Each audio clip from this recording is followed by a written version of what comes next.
guy who is national news, and he's our neighbor right next door in the Garden State. Fernando Uribe joins me right now. He's on the line with us.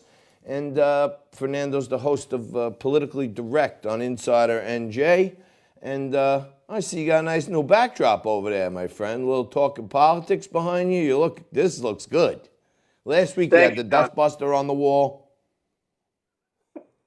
Well, I was able to change the angle a little bit, so I want to make sure the audience has a nice view of the Uribe compound. You look fantastic. And of course, Thank you, John. signature tone on tone, shirt and tie, looking sharp as ever. Tight cut, too. I wish I could get a haircut. Well, you know what, John? Listen, there isn't a lot of hair cut here these days, so I just give myself a haircut at home with a machine and just, a bit of a buzz cut, shave, and I'm good to go for your show. Well, you're looking great, my friend. So Thank tell me what's happening over in the Garden State. It seems like Phil Murphy is probably one of the craziest, strictest governors I've seen, but you guys are still number 2 in the nation. Well, John, it's really alarming. And first of all, to all our viewers, I hope you're staying safe and staying inside and staying alive during this pandemic. And, here in Jersey, John, one of the interesting dynamics about what's going on with social distancing is that cases, especially where I live in Hudson County and nearby Bergen County, are still sort of alarmingly high. And despite the fact that the governor has enacted strict social distancing guidelines and has really sort of sent out the state police to monitor any sort of gatherings that are still taking place, people are still concerned. And for the most part, we're seeing that in some municipalities, social distancing has worked. But for others, people are getting a little stir crazy. They've been indoors for over 35 days already. And listen, I'm fine, but I can't say I speak for the over 9 million people that live in New Jersey, John. And I think that's what's really at the heart of the matter here is that how people are responding to this quarantine and whether or not it's working. We're seeing some sort of regression in terms of the curve statewide, but there's still a lot of cases, especially in North Jersey. So, Fernando, we heard all the, fear, fright, and hysteria was going down. This is going to tank the economy, blah, blah, blah, blah, blah. One of the things I know you want to talk about today, that the numbers are actually worse than Wall Street feared. Well, this is one of the things, and thank you again, John, for bringing that up today during the show. The reason I wanted to discuss this is because I don't share in that sentiment. And I'm really sort of alarmed about the fact that this sort of narrative is being put forth out there in the mainstream media, even on CNBC, which I read on a regular basis. And they tend not to sort of engage in hyperbole. They tend not to sort of engage in this sort of, apocalyptic type of rhetoric.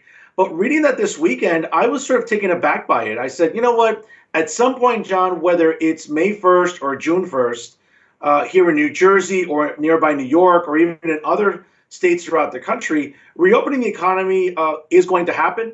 I feel that we're going to see a bit of a trend upwards. I know that a lot of people are concerned. I mean, there are over 22 million people that have filed for unemployment right now nationally. And that's a very sort of, frightening number. But I can tell you, John, I think once the economy does start to recover somewhat during the early summer, I think we'll get to some sense of normalcy. So when I read these sort of reports on CNBC and The Economist, I said, wait a minute, they're doing us a disservice by, I think, creating a panic for those in the market, for those working in the private sector. And I just think that's irresponsible.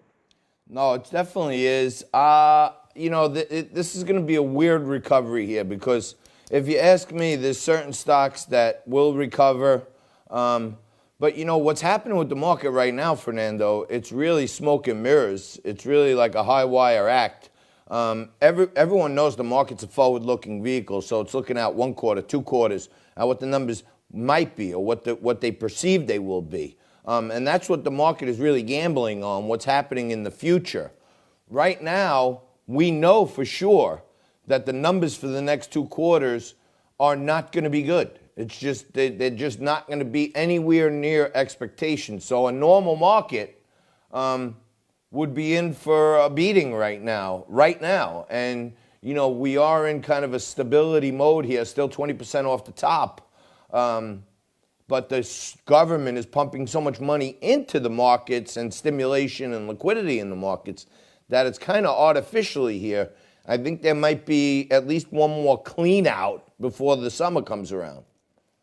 I agree with you, and I'll even add the following. I feel that if and when we see another stimulus package being signed by both chambers of Congress and subsequently signed into law by the president, I think we'll also see some sort of recovery on top of what you just mentioned. And John, listen, right here in New Jersey, and not only being in my capacity, as an academic, but I'm also a journalist. And one of the things that I take pride in every week on my podcast is trying to sort of alleviate the fears of a lot of my listeners to the podcast when it comes to the marketplace. Now, I'm not an economist. I certainly don't have the wealth of knowledge that you do when it comes to economic policies and certainly the markets. But one thing I really am emphatic about is making sure that people can remain calm, especially in such a volatile economic climate, John. And that's becoming increasingly difficult.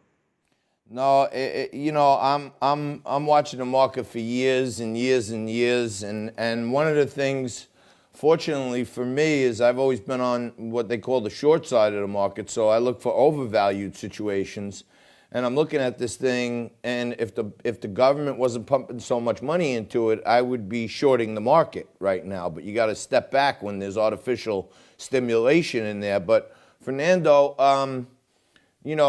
as the market turns, it seems to be stabilized here. But now, all of a sudden, within 2 weeks, $350 billion aimed at small businesses to keep them alive in the PPP program. That money dried up last week. And now Nancy Pelosi and Chuck Schumer are still wrangling with the Republicans on refunding, putting more money up for that thing. And I guess now they're saying they're going to talk on Wednesday. How could that be? How could that not be priority number one? Well, it's interesting that, both members of the House of Representatives and the United States Senate are home right now. I know that the president has been adamant about calling people back to work in Washington, to calling back members of Congress in both chambers to try to sort of resolve what's going on with our economic climate. And you're right. I mean, it was reported this past weekend in several news outlets about both House Speaker Nancy Pelosi and Senate Minority Leader Chuck Schumer wanting to meet with Treasury Secretary Steve Mnuchin on Wednesday.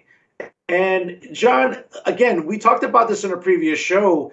Whether or not this stimulus package, the next round that's coming, is going to be, responsibly funded or allocated, still remains to be seen. I mean, we talked about all the pork that was infused into the previous stimulus package, and you just said it right now. That money has dried up. And, for them to sort of meet on Wednesday with Steve Mnuchin and attempt to come to some sort of figure when it comes to an additional package, John, I'm concerned because, again, we're seeing that there's a precedent there when it comes to the liberal members of Congress, whether it's funding some of these, ridiculous pet projects. And listen, I'm all for, being a fan of the arts and humanities. But right now it's about sort of infusing and injecting the economy with sort of as much energy as possible. And when it comes to these pork projects, it's just irresponsible for some members of Congress. And we all know, listen, I don't want to politicize this, but we all know it comes from the left, and especially from liberal members in both the House and the Senate when it comes to funding these projects. And at the end of the day, it's about getting Americans back to work. It's about getting small businesses to maintain their payrolls, to be able to rehire people that they've lost, and to hopefully bring down that number, John, of, again, over 22 million people filed for unemployment benefits. And I'm hoping that at least by sometime in the middle of the summer, that number can be drastically reduced. But right now, it remains to be seen, John. Yeah, and I'm harking back to the days of the Barack Obama administration when he had that little criminal Rahm Emanuel as his chief of staff. And Rahm Emanuel once famously said, "Never let a good crisis go to waste." So that's the playbook it seems like the Democrats are playing out of. Oh, we got a pandemic here? The Republicans want to give out money to small business owners? We got to jam it in there with as much pork as possible. Just look at the last one, right? $2 trillion, okay, out of that $350 billion for the PPP. So $2 trillion, about what, 15 to 17, about 17% actually went to small businesses. And the rest of it, Lord knows where it went. And you know what? Don't be surprised, John, when it comes to this new stimulus package about the additional pet projects. I mean, listen, we saw a lot of what was sort of inserted into the previous one, whether it came to, funding the Kennedy Center, whether it came to trying to fund certain municipalities. Don't be surprised, John, if it's specifically for democratically controlled municipalities. And in addition to that, what I thought was very irresponsible was sort of like these social justice type of measures, whether it's like voter ID laws or anything like that. Listen, I'm all for the right to vote and being inclusive, but that's not what we should be concerned about right now, John. I get it, it's election season, and as you hit the nail on the head perfectly. Rahm Emanuel, and he's a crook, by the way. I mean, let's just be honest about it. Absolutely. I mean, and listen, calling him a crook is being kind. I mean, I can't really no use the doubt language I about like it. Yeah, to use that's to describe Rahm Emanuel. that's But that's but the that's thing about way Rahm low on the Emanuel is scale. that absolutely, he set the Democratic playbook when it comes to any sort of crisis. Let's politicize it. Let's use it for any sort of political gain, and let's sort of amplify our platform. Again, identity politics, whether it comes to other aspects of social engineering, whether it comes to the aspect about voter rights. And listen, again, I'm all for voting, John, but right now with 22 million people out of work, it's about stimulating the economy. It's not about some social justice nonsense, which a lot of Democrats are fixated on. And currently, that's not what a lot of Americans care about. Oh, someone was floating over the weekend, this weekend, like the Democrats want to stick something in the bill here to give everybody $2,000 a month now, a universal income paycheck or something like that. This is straight out of the Andrew Yang playbook. Well, John, it's interesting you bring that up because I read the same thing in the news cycle over the weekend. And it's not just only the $2,000 a month for every American, but it's also sort of putting a moratorium for at least a minimum of 1 year on rents and mortgages. And John, didn't we just live through a housing crisis 12 years ago? And didn't that bubble burst? And for a lot of Americans, they're still feeling the effects of that. And at the end of the day, well, where's this money going to come from? If you're going to have a moratorium on rents and mortgages, listen, I'm sure for a lot of people around the country, that's great news. But what are we doing for property owners when it comes to providing some sort of relief fund for them? How are these mortgages going to be paid? How are these rents going to be paid? I mean, to even compound that, John, where is this money at the end of the day going to come from to pay for these projects? Listen, they sound great to sort of placate the liberal base and to buy votes, which Democrats are notorious for. Let's be very honest. They're notorious for wanting to buy votes, for wanting to sort of put together these little projects that sound great in the short term, but John, in the long term, it's a losing proposition. And you know what? It could prove to be a very expensive one. Yeah, I'm with you. Fernando, we got to keep, pounding away here, trying to bring our voice to the masses. And, what I'm watching, I don't know if you heard when you were coming into the segment, but most of the networks are not carrying the president's coronavirus task force press conference. But they have Andrew Cuomo on every day like the belle of the ball. And yesterday he was going on for like 10 minutes about how his daughter's living with him, and she brought her boyfriend with him, and he has to decide if he likes the boyfriend and telling fathers how to address whether or not, this is not national news. If it's not news at all, really, and yet they're not covering the president. So whatever dent we can make in that impasse, I know me and you are trying our best, brother. Thank you. John, I have to say, though, you're absolutely right on that. And is it any surprise that MSNBC and CNN is putting on garbage programming? I mean, John, that's the standard for years now with these two, let's be honest, trash networks. So it shouldn't surprise you that this sort of programming is preeminent on a daily basis. I mean, they should be carrying the president. And I understand that some people get turned off by the president's delivery or demeanor, but he's delivering every single day in terms of updates and trying to provide us with some sort of comfort during this pandemic. But on the flip side, MSNBC would rather talk about, I don't know, race or identity politics, or CNN will want to sort of bitch and moan about something else. Wall to wall, they're carrying. Trump is telling states to liberate, and he's forcing people to protest. He's not forcing people to do anything. They try to get him on the record with like a gotcha, well, are you asking people to go out and protest? Why don't you tell them not to protest? He's like, hey, We're Americans. You know what I mean? There's laws in the state. If they're protesting somewhere they shouldn't be, then they should be in trouble. And if they're expressing their First Amendment in the Constitution legally, then I can't tell them to stop. I won't tell them to stop. It's like they're dying to get them on every single little thing.